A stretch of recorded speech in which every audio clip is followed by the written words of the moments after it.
levels.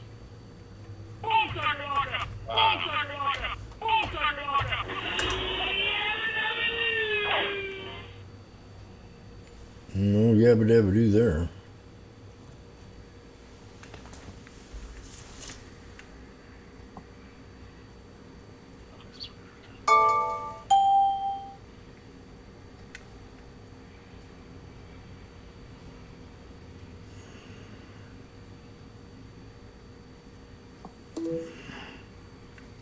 Minutes up at the 200.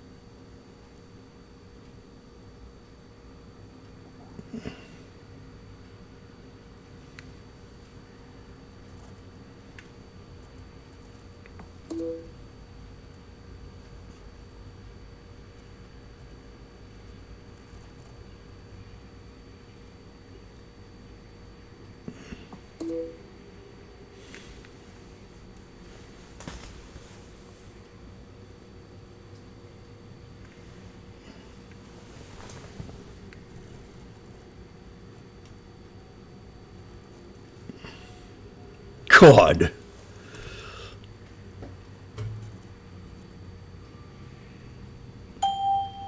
I lost $1,000 there. Yeah.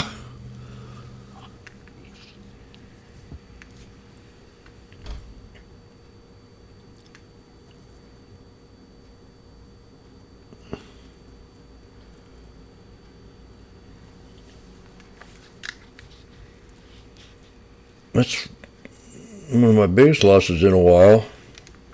In a couple weeks. I'm still up good. You know, I was willing to lose it, but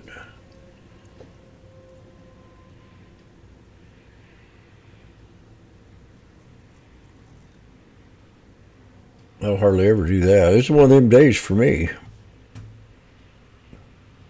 I went down to 10 cents. There's no way of recovering it.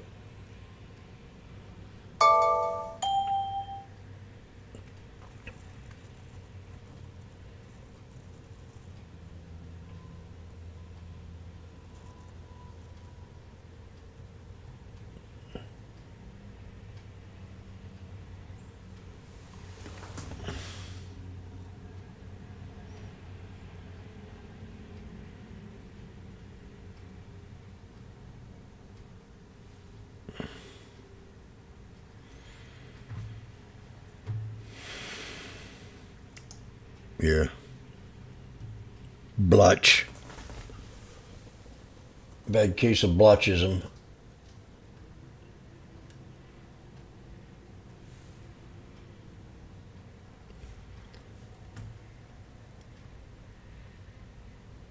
I'm about due for a good 4-day vacation. You got the amount of people that just lost money on those 5700s. Oh gosh, yeah.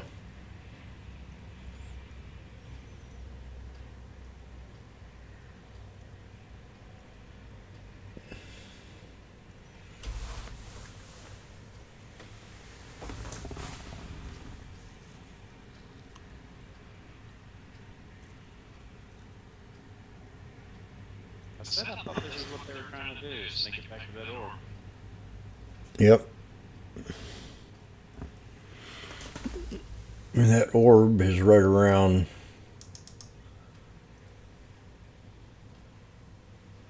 actually this is where I'd probably call the support right here before the orb. 56.84.35. And that's right where it is. That's There's another push down.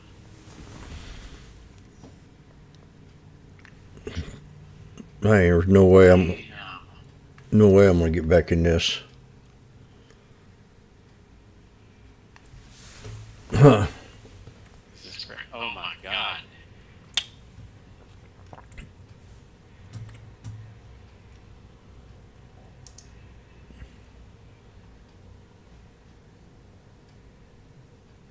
If it touches the orb, I'll buy one. But It's over. RSI's over sold on everything. Yep. It's 56.7601. Could bounce right there.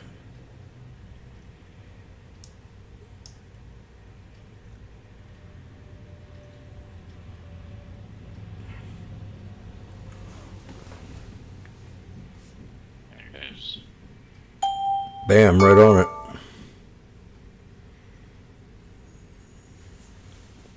Opening high.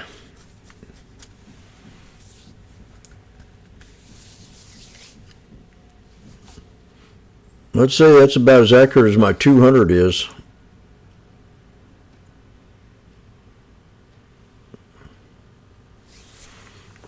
When I'm trading off the 200. And the 63. I mean, yeah, 63. 200 EMA, SMA, and the 63 in the orb.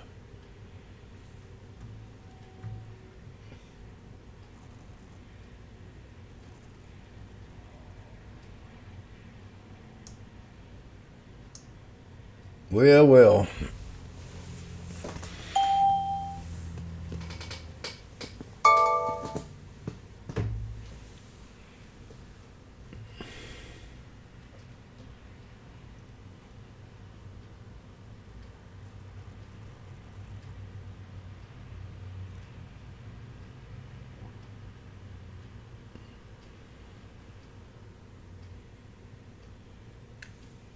Can't wait to watch some YouTube videos tonight. Get away from this.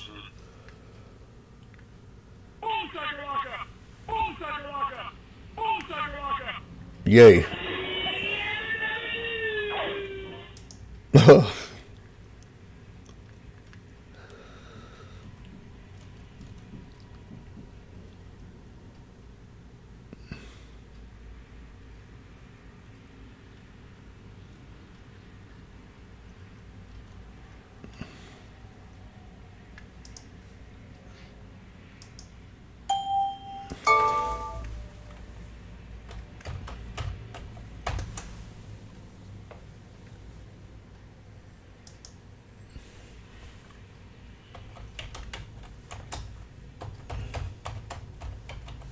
Not my best day.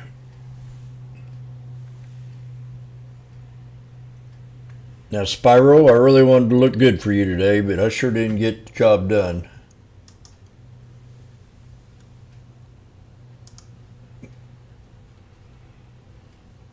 Give me another chance.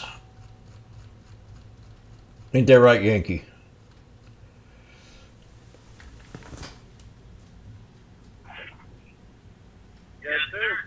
Yes, sir, he says. I was swinging a foot overnight, and you guys just called the bottom out perfectly. I pulled my phone out on my drive home. Sold real quick. Oh, nice. Very good.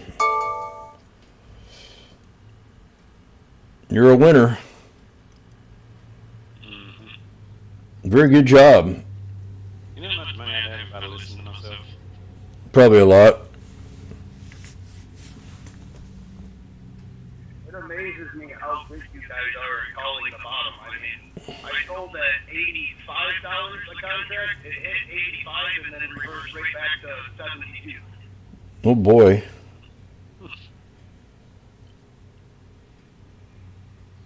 Yeah, Orb is Are- proven to be quite reliable. Are you a truck driver, Yankee? Or you just got a long drive? I only have about a 30-minute drive from where I work. I'm a CNC programmer. Ah, very good. We might need you in here to help us get Discord all straight again. When it comes... That would be Funky's cup of tea. He's a software engineer. I program industrial machines. Oh, okay.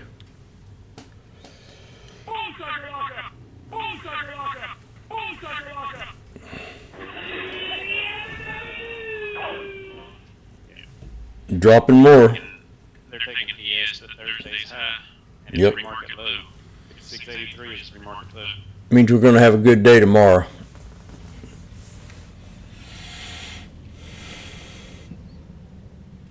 Especially if we dip a little bit more tomorrow, that'd be great. That's my kind of cup of tea. Just grab one here for the hell of it. 56, 58, 43. Yeah. Sparks. I get your message, Sparks.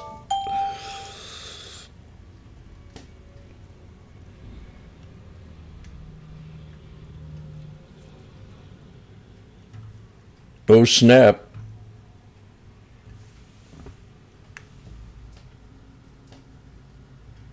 I'm going to give Sue a kiss. Right on the neck. Where did my kissy go?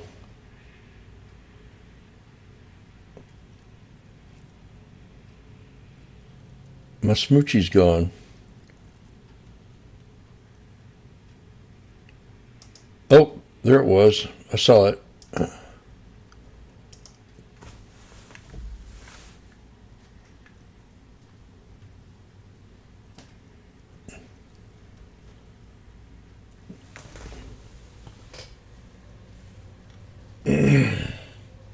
Well, we got 3 minutes left.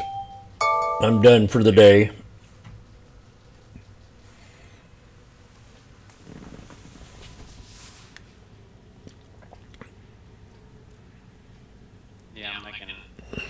I'm scalping the crap out of these, these 56, 70s every time it touches this pre-market low zone, and just the littlest move is giving me $30 and $40, so I'm just freaking setting my 10% limit orders, and just triggering like 3-4 seconds after I buy. Slowly working my way back. Interesting. I mean, it's sitting dead on my zone if you look at my, like, I'll swap my string over so you can see it, but it's literally just playing around right on my zone. Yep. You see that support zone I have for it? It's touched 3 times, bounce up. Every time it touches it, I just scalp it call.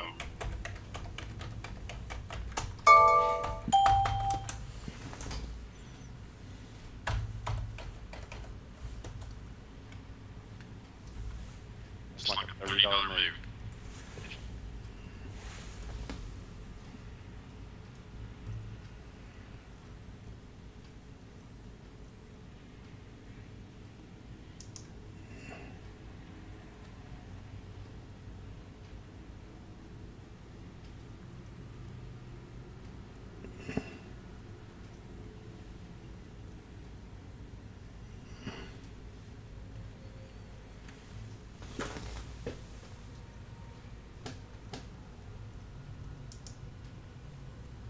Golly. One hell of a rug pull. Mm-hmm.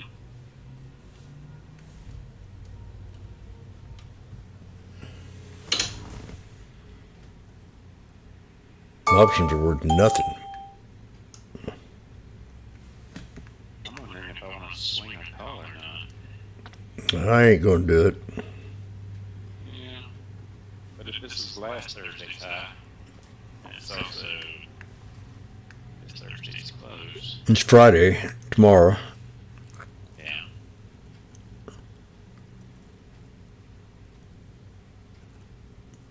Well, them selling the news events.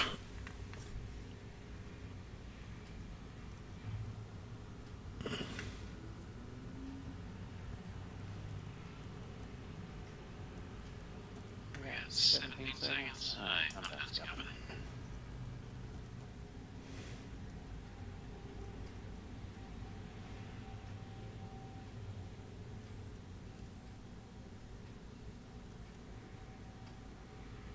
I don't have a bunch of work tomorrow or something to come in here on my game.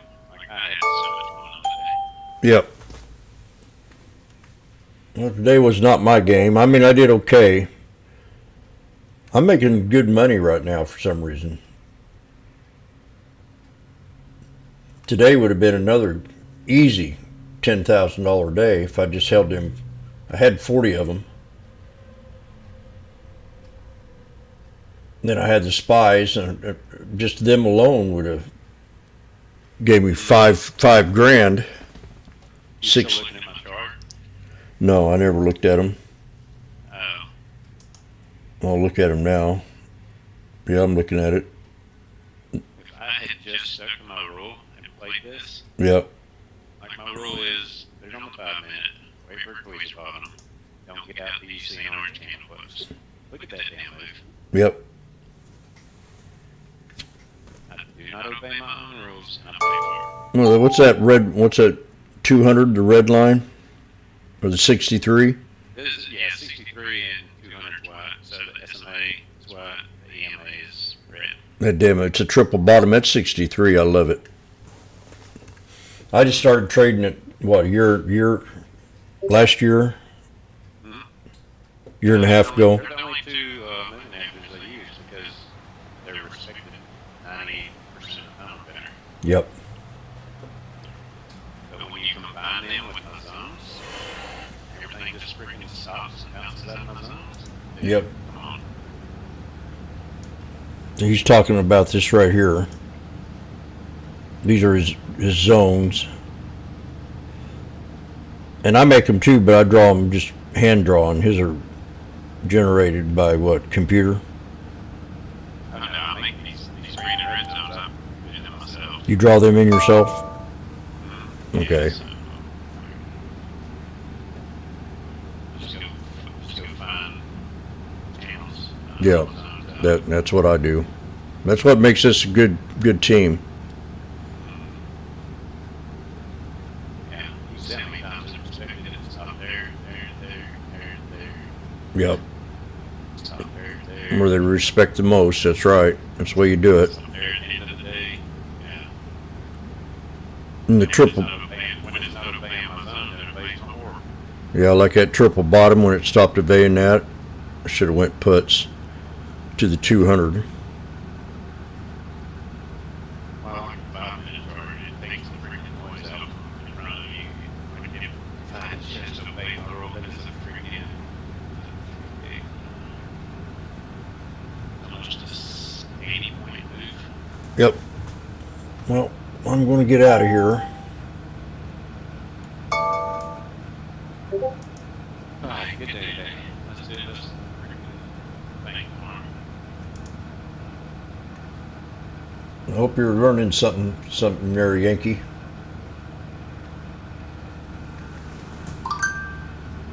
And I want to appreciate Spyro coming in here today for his first day. See you later, Richard Nixon. Sparks S. Jesse, everybody that's in here right now. And I am going to watch some YouTube videos and relax and have me a salad with some cottage cheese before I hit the sack. I got a long night tonight. And I want to get a good night's rest.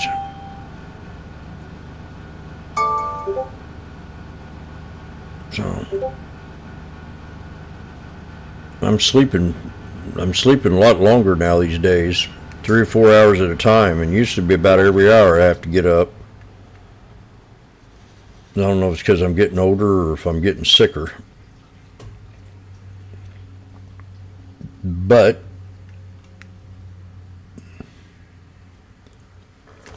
I'm really getting some solid sleep for once.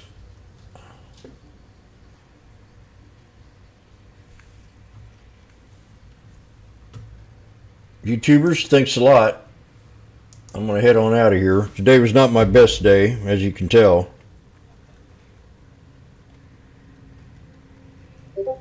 The next 5 will be great.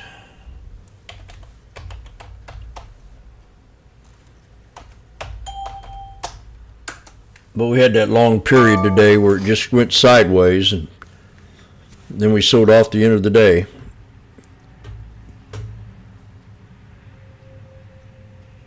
Then we print a doji on the daily. Let's look. That's what it felt like.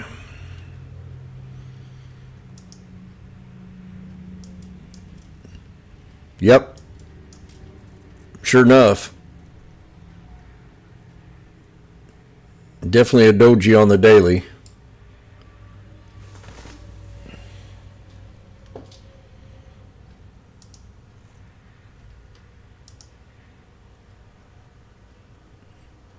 We had a doji right here, and we have one right here, so we could get an update tomorrow. Stay above that doji line and run it up to here, maybe 56.87 at open. Let's see. I'm gonna go ahead and put a price line right there and see if that's where we open up at tomorrow. 56.87.35. But that's a doji. Franchise, you take care. Salute to your service in the military. I respect that 100%. I couldn't join. See you later, Mannequin. See you later, S on YouTube. Robert.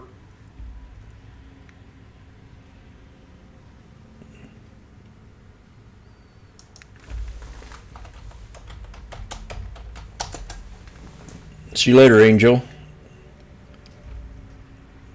Take a picture of what you're eating tonight and show me tomorrow. I'm interested in what you like to eat.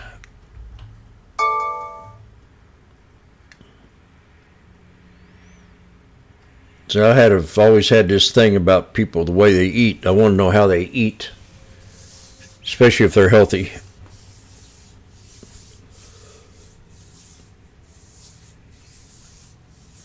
I got a friend that's a lesbian friend up at the IRS, and she's going to be leaving, but she's definitely a weird person. She definitely eats different.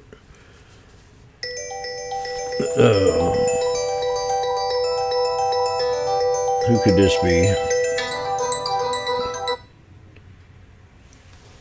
Retail traders, always clean. Janitorial. Is this Brandon? Did Hunter make it over with the stuff? Oh, he hung up.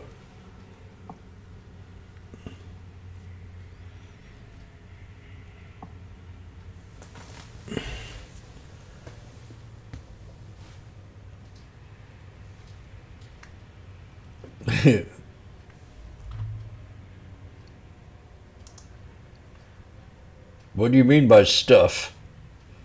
You know what I mean.